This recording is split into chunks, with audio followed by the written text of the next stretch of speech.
I want to direct our attention to an examination of what we mean by those words, free will. What does it mean to have a free will? What does it mean to be a free moral agent, a volitional creature under the sovereignty of God? First of all, let me say that there are different views of what free will comprises that are bandied about in our culture, and I think it's important that we recognize these various views. The first view I'm going to call the humanist view of free will, which I would say is the most widely prevalent view of human freedom that we find in our culture. And I'm sad to say, in my opinion, it's the most widely held view within the church as well as outside of the church. In this scheme, free will is defined as our ability to make choices spontaneously. That is, that the choices that we make are in no wise conditioned or determined by any prior prejudice, inclination, or disposition. Let me say that again, that we make our choices spontaneously. Nothing previous to the choice determines the choice. No prejudice, no prior disposition, or prior inclination. But the choice comes literally on its own as a spontaneous action by the person. Now, I see at the outset two serious problems that we face as Christians with this definition of free will. The first is a theological or moral problem. The second one is a rational problem. And I should really say that there are three problems because the whole lecture will focus on the third one. But at the outset, we immediately see two problems. The first is, as I said, a theological moral problem.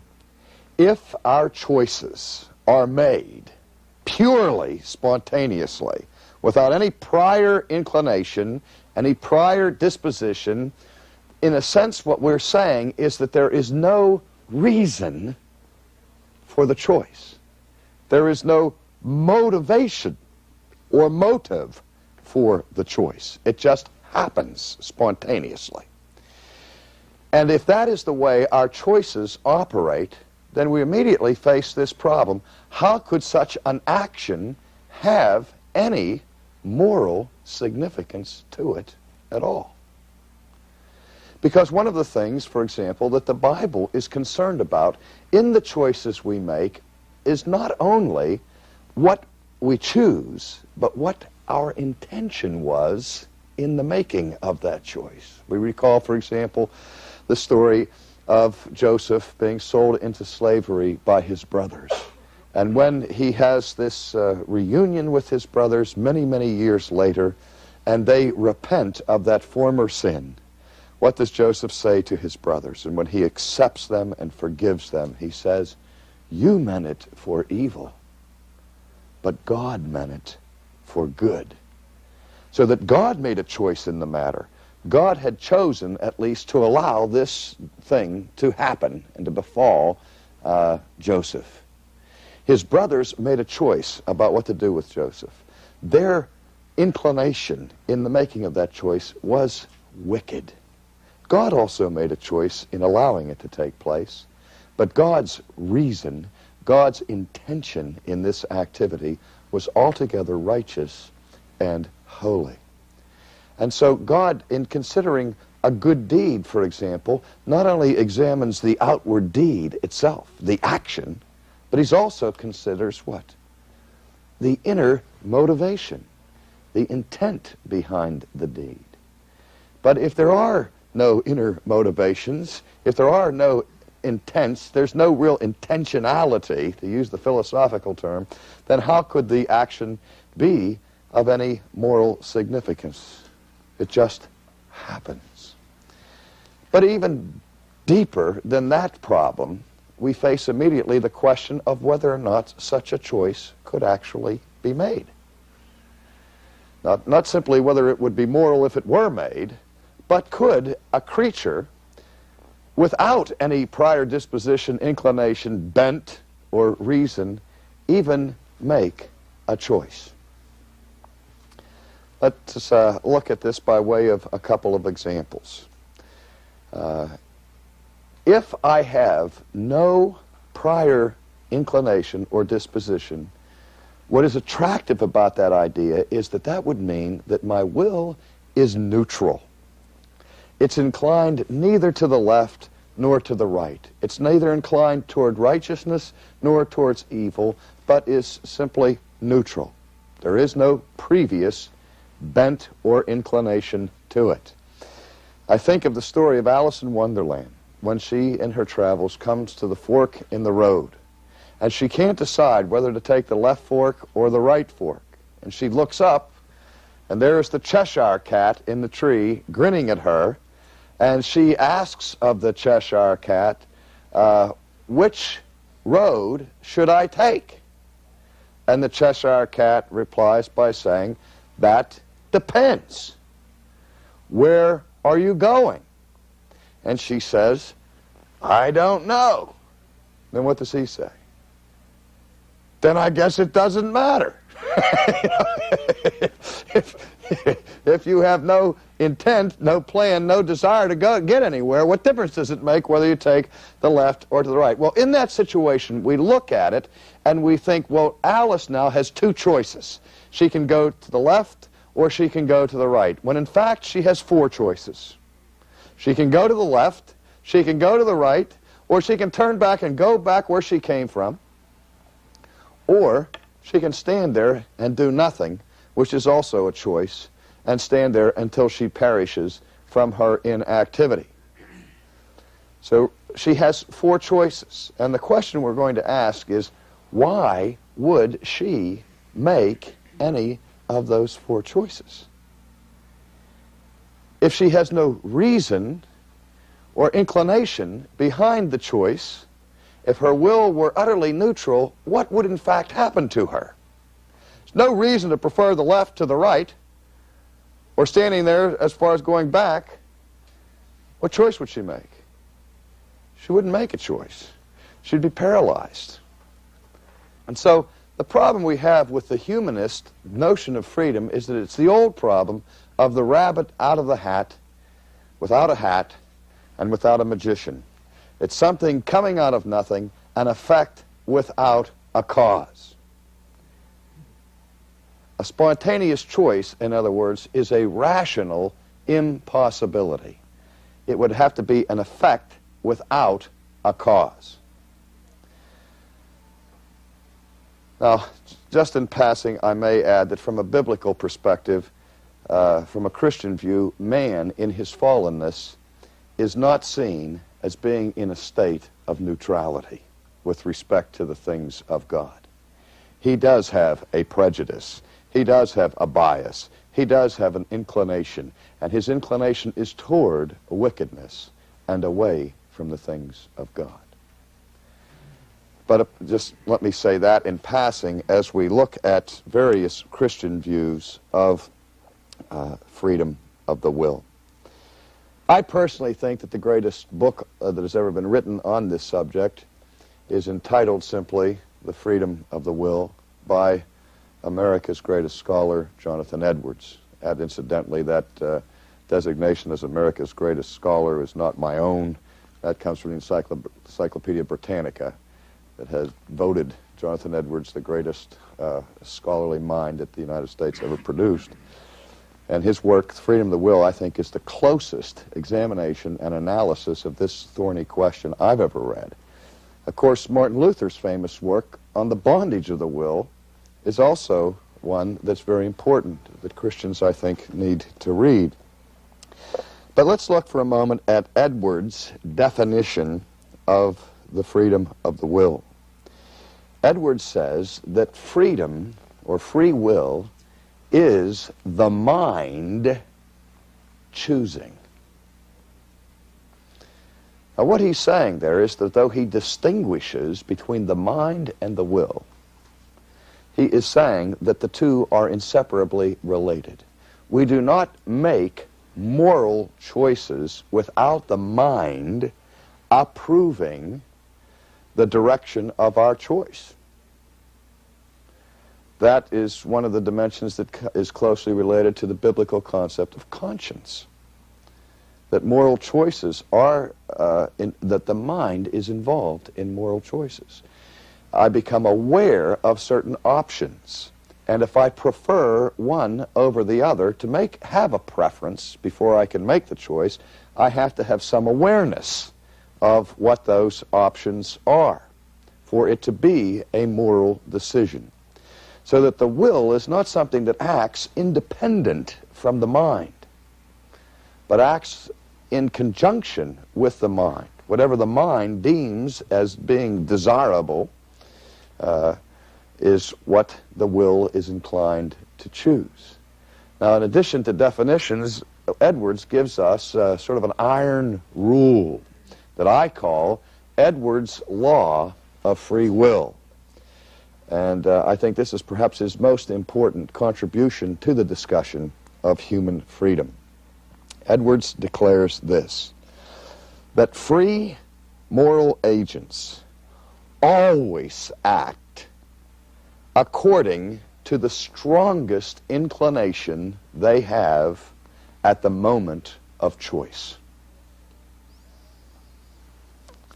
To say it another way, we always choose according to our inclinations.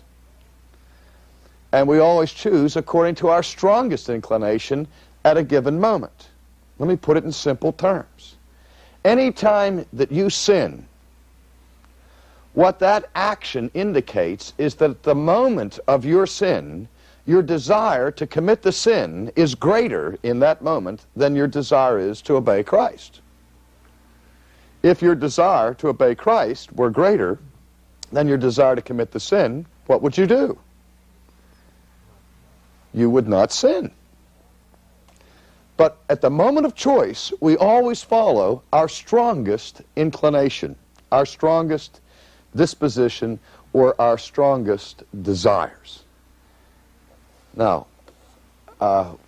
it seems to us, however, in this business of choosing, that there are lots of times we choose things for no apparent reason whatsoever.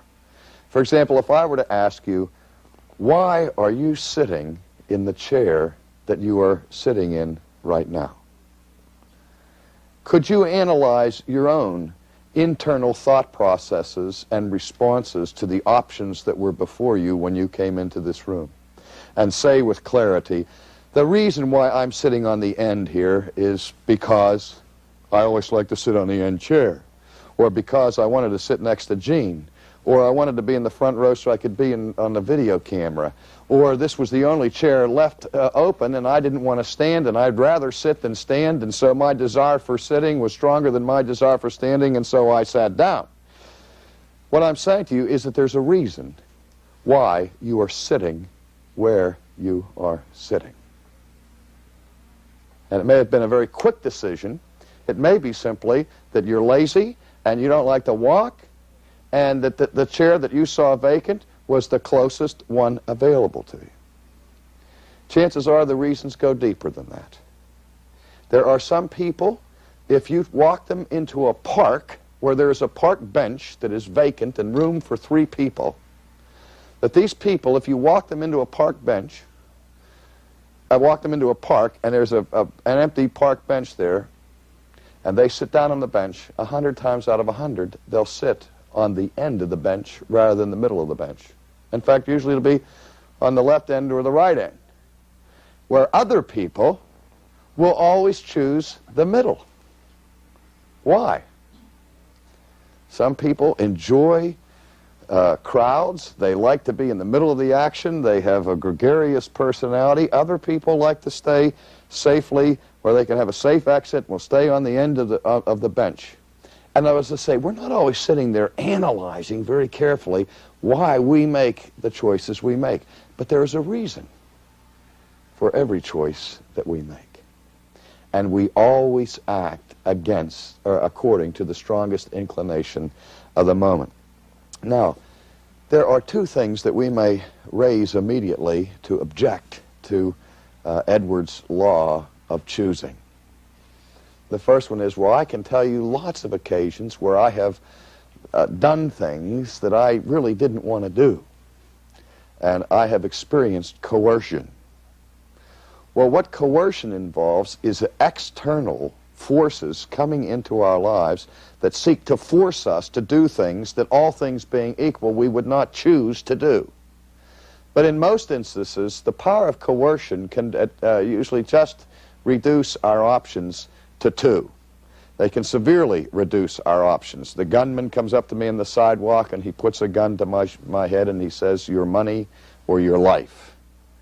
He has just reduced my options to two, okay, by external force and coercion, hasn't he? Now, all things being equal, I was not looking for somebody to give my wallet away to that night, so I had no great desire to give this man my money. But when the gun's at my head, and my options are my brains on the sidewalk or my billfold in his pocket, suddenly I have a stronger desire to live and lose my money than to die and still lose my money. And so at that moment, my desire level to live may be stronger than my desire level to resist this man, and so I give him my wallet. Now, there may be people in that same situation who says, I would rather die than give in to coercion, even though I know if I refuse to give him this wallet, he's going to kill me anyway and take my money. Still, I'm not going to help him at all. So they say, shoot me. But even then, their desire to resist is greater than their desire not to resist, and so they resist. Is that clear? So even when our options are severely reduced and external forces change our desire levels, because this is the other point we have to be aware of, is that human desires fluctuate. And they are many. In our situations where we're making choices, it's rare that we're only choosing between two options. Or even just between a good option and a bad option. One of the toughest moral choices for a Christian to make is between rival goods. We have two opportunities, but I'm not sure which is the one in which I can most serve Christ. And that becomes very difficult. We know that our desire levels change and fluctuate. But the second objection that I can hear coming is a statement from the Apostle Paul when he says, the good that I would, I do not. And that which I would not is the very thing I do. And it seems to suggest right there that the Apostle Paul, by apostolic authority, is telling us that it is indeed possible for a person to choose against his wishes, to choose against his desires. I can only say in response to that I do not believe it was the Apostle's intention there to give us a technical treatment of the intricacies of the working out of the faculty of choosing. But what he is expressing is something that we all experience, that I have within me a desire to please Christ. But that desire that is present does not always win out when the moment of truth comes. All things being equal, as a Christian, if you say to me, R.C., would you like to be free from sin? I would say, of course I'd like to be free from sin. However, I say that now, until the temptation of sin presses in upon me, and my desire for that sin intensifies, and then I surrender to it freely. Because when I work and act according to my desires, I am working and acting freely. All right, let me continue. Calvin, in examining the question of free will, says that if we mean by free will that fallen man has the ability to choose what he wants, then of course fallen man has free will. If we mean by that term that man in his fallen state has the moral power and ability to choose righteousness, then, said Calvin, free will is far too grandiose a term to apply to fallen man. And with that sentiment, I would agree. Now we've seen Edwards' view, we've seen Calvin's view. Now we'll go into the Sproulian view of free will by appealing to irony or to a form of paradox. I would like to make this statement, that in my opinion, every choice that we make is free. And every choice that we make is determined. Every choice that we make is free, and every choice that we make is determined. Now that sounds flatly contradictory, because we normally see the categories of determine and free as being mutually exclusive categories, saying that if something is determined by something else, which is to say it's caused by something else, would seem to indicate that it couldn't possibly be free. But what I'm speaking here, of what I'm speaking, is not determinism.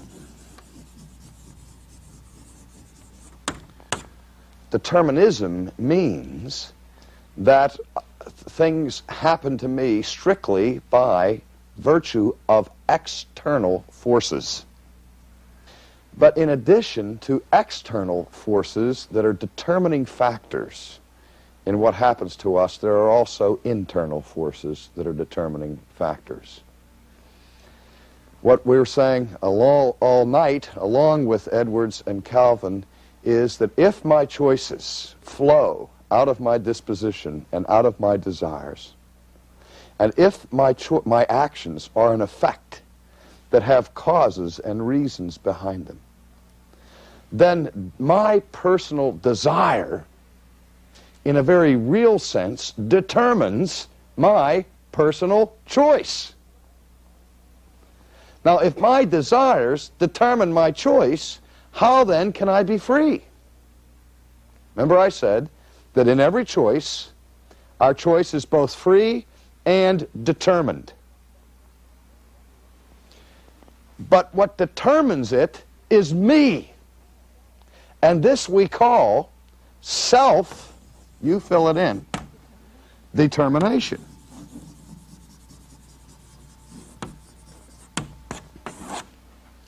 Self-determination, which is not the denial of freedom, but is the essence of freedom. For the self to be able to determine its own choices is what free will is all about. Now, the simple point I'm trying to make is that not only may we choose according to our own desires, but in fact we do always choose according to our desires. And I'll take it even to the superlative degree and say, in fact, we must choose always according to the strongest inclination at the moment. And that is the essence of free choice. To be able to choose what you want. Now, the problem with the sinner, obviously, is not that the sinner in his fall has lost the faculty of choice. Sinners still have minds, sinners can still think, sinners still have desires, sinners still have wills. And the will is still free insofar as it is able to do what the sinner wants it to do. Where is the problem? The problem is in the root of the desires of the heart in fallen man. That because he has an evil inclination, a desire for sin, he sins. Sinners sin because they want to sin. Therefore, they sin freely. Sinners reject Christ because they want to reject Christ. Therefore, they reject him freely.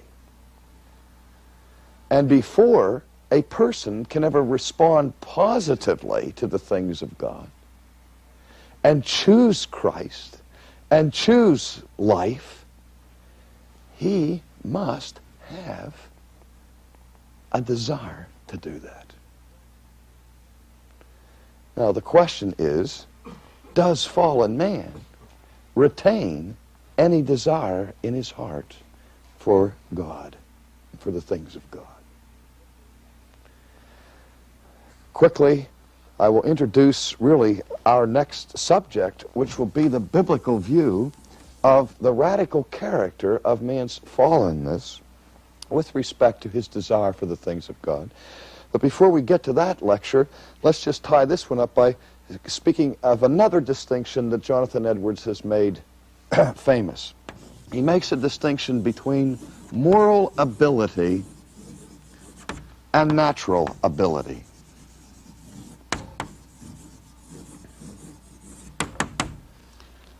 Natural ability has to do with the abilities that we have by nature. As a human being, I have the natural ability to think. I have the ability to speak. I can walk upright. I do not have the natural ability to fly through the air unaided by machines. Fish have the ability to live underwater for great periods of time without tanks of oxygen and so on, and diving equipment, because God has given them fins and gills. He's giving them the natural equipment necessary to make them able to live in that environment. Hence, they have a natural ability that I do not have. God has given natural abilities to birds that I do not have. All right? When we're talking about moral ability, we're talking about the ability to be righteous as well as to be sinful. Man was created with the ability to be righteous or to be sinful. But man has fallen. And what Edwards is saying is that in his fallen state, he no longer has the ability in and of himself morally to be perfect.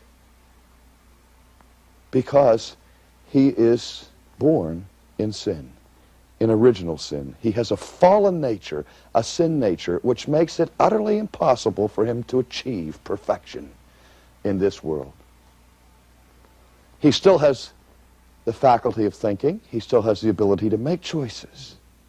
But what he lacks is the inclination or disposition toward godliness. Now we're going to see whether or not that's consistent with what the Bible teaches about man's fallen condition, but I'm just giving it to you now by way of preview. At this point, Edwards is merely echoing what Augustine had taught centuries earlier with a similar distinction. Augustine said that man had a liberum arbitrium, or a free will, but what man lost in the fall was libertas, or liberty, what the Bible calls moral liberty. The Bible speaks of fallen men as being in bondage to sin. And those who are in bondage have lost some dimension of moral liberty. Still make choices, still have a free will, but that will is now inclined towards evil and disinclined toward righteousness. There is none who does good, there's none righteous, there's none who seeks after God. No, not one. That indicates that something has happened to us inside. Jesus speaks about the fruit of the tree comes from the nature of the tree. That fig trees don't produce oranges. You don't get a corrupt fruit from a righteous tree.